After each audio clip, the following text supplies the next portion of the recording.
À l'école où nous avons appris l'ABC, la maîtresse avait des méthodes avancées.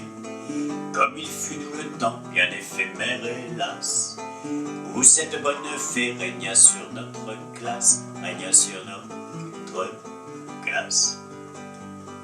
Avant elle nous étions tous des paresseux, d'élèves nés des cancres, des crétins crasseux, en travaillant exclusivement que pour nous.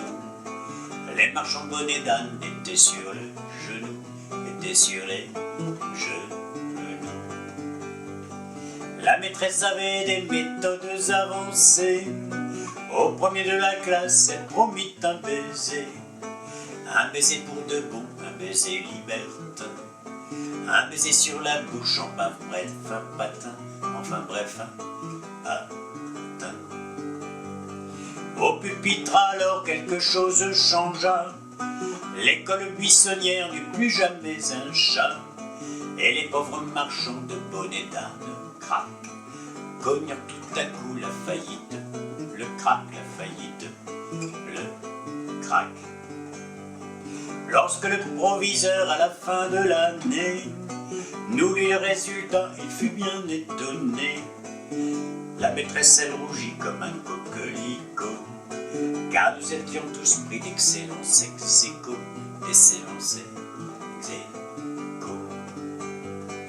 À la récréation, la bonne fée se mit en devoir de tenir ce qu'elle avait promis.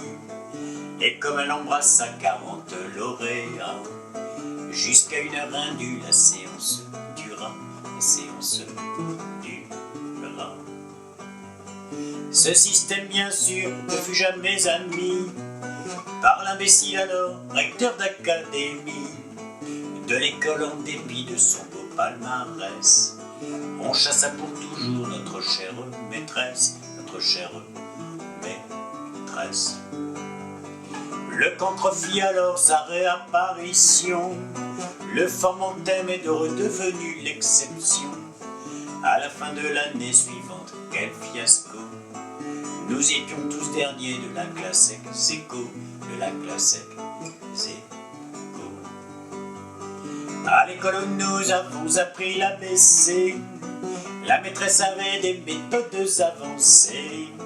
Comme il fut nous le temps bien éphémère hélas, où cette bonne fée régna sur notre classe, régna sur notre classe.